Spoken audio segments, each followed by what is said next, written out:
So now that we've had some time to practice working with limits and get acquainted with the idea of what they mean and how to interpret them, we're going to return now to the problem which motivated them in the first place, which was looking for the slopes of tangent lines. Essentially, we've already seen this idea of a derivative in section 2.1. We just didn't call it that.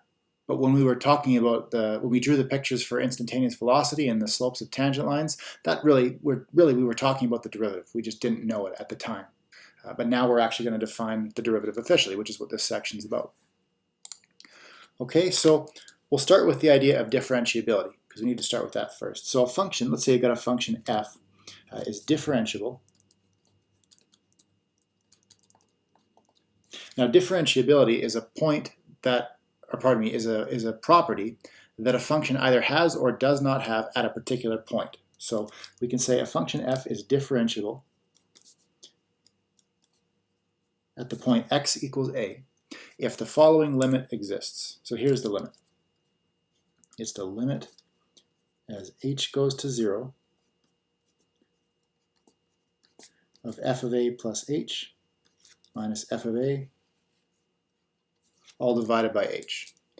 Right? And in the specific case where if f happens to be a position function, then really what you're talking about is this is really instantaneous velocity at the point a, right? Which would be a point in time if you were talking about a position function. But this is actually a definition that applies to any function. It doesn't have to be a position function, but it could be. So if this limit exists at the particular point a, so a is a fixed number here in this context. If this limit exists and gives you a real number, then we say that the function f is differentiable at x equals a. And we actually have a name for this limit. This limit is actually what the derivative is, right? So we actually write this as f prime of a. That's the notation we use. And I'm just going to write colon equals, because so this notation by definition means this limit. So, and in this case, this f prime of a, if that limit exists, then f prime of a is called the derivative of the function f at the point x equals a. So that's what we have so far. And just a reminder, this picture really isn't anything new. This is just like the pictures we drew in section 2.1, but I just want to remind you of the significance of this limit and why we care about this limit so much. If I drop the limit business, if I just say let h be a positive number and I drop that limit and I just consider this fraction, really, I just have this, right? And that's actually the slope of the secant line, which I've drawn here already in advance in blue. That's why I did color again for this page, because I want these two different lines to stand out, or the difference between these two lines, I want it to stand out. So the blue line that goes through the graph of this function at the point a, and this really, the y-coordinate at this point would be f of a, and it hits at this other point which has x-coordinate a plus h, and the y-coordinate of that point would be f of a plus h. So this fraction, really, it's the slope of the line that hits the graph. This graph hits this graph at those 2 points, right? But if you take the limit as h goes to 0, as h gets really, really small, what ends up happening is that this gets pulled towards the a, right? Or equivalent to this point up here, gets pulled along the curve and gets closer and closer to that point. And really what happens is this blue line gets closer and closer to the green hyphenated line, which is the tangent line. Okay, so that's the picture of what's going on. Because the idea is we can't calculate the slope of that green line with the slope formula because we only know one point that it goes through. It goes through this point. So we can't calculate its slope directly, but we can calculate the slope of this blue secant line because we have 2 points that it goes through. And that's really what you're doing here. You're calculating the slope of the secant line. But then when to get the tangent line, you have to ask yourself, what happens as this gets pulled in towards a? In other words, as h goes to 0. So that's the significance of this limit and why we care about the derivative. So really, in the end, and I've got green here, I'm going to say f prime of a is the slope of this green line.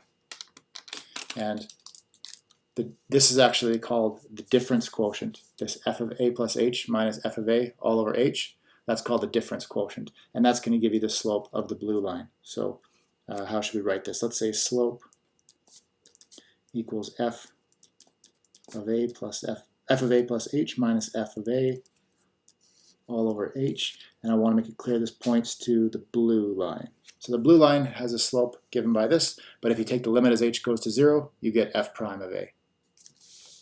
which was defined up here, and that's going to give you the slope of the green line. So that's what you're calculating here.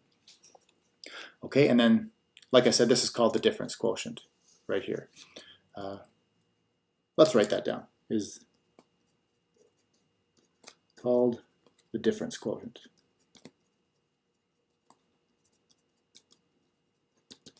So the difference quotient is just the fraction that you compute first before you take the limit when you're computing the derivative. So this part here, before you consider the limit, just this fraction, that's the difference quotient. Okay, let's look at an example where we actually calculate one of these things. So find f prime of 1, where f of x is given by this function, the square root of x plus 1. So that's what we're going to do now, is we're going to look at an example of actually calculating one of these things. So we want to find f prime of 1. That's what we're asked for. Okay, well, the first thing we're going to do is just, well, what does this notation even mean? F prime of 1. Well, let's go back up to the definition. We've got it up here, right? And in general, if I have f prime of a, I want the limit as h goes to 0 of this whole fraction. Well, let's just use this fraction, but instead of an a, we're going to plug in 1, right? Because that's our a value here. So we're going to have the limit as h goes to 0 of f of 1 plus h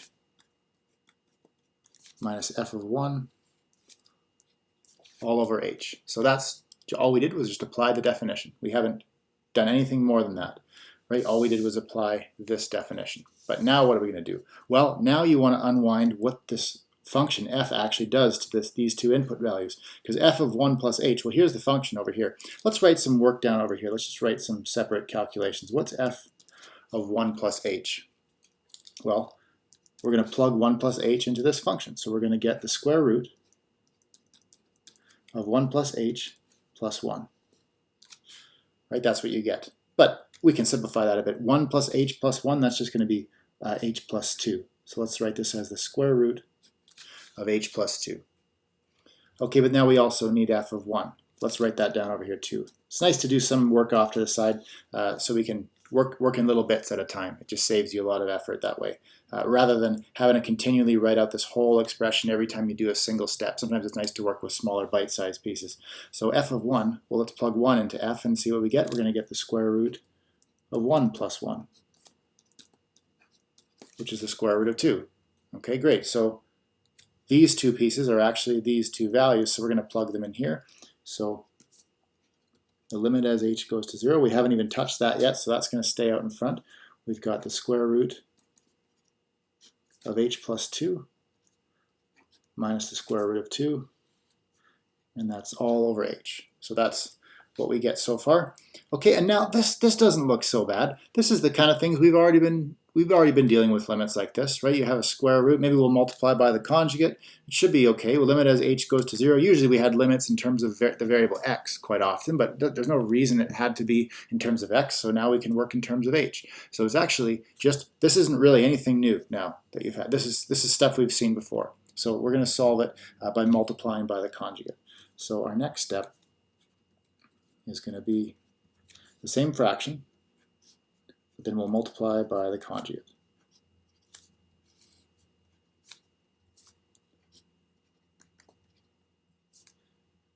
So this will be square root of h plus 2 plus the square root of 2 over the square root of h plus 2 plus the square root of 2, and that's, of course, just multiplying by the conjugate now. Okay, so that's what we'll get. So what is going to happen? Well, when we multiply the numerators, the whole point of multiplying by the conjugate, right, is we're going to have difference of squares now. So our next step, we'll have the limit as h goes to 0.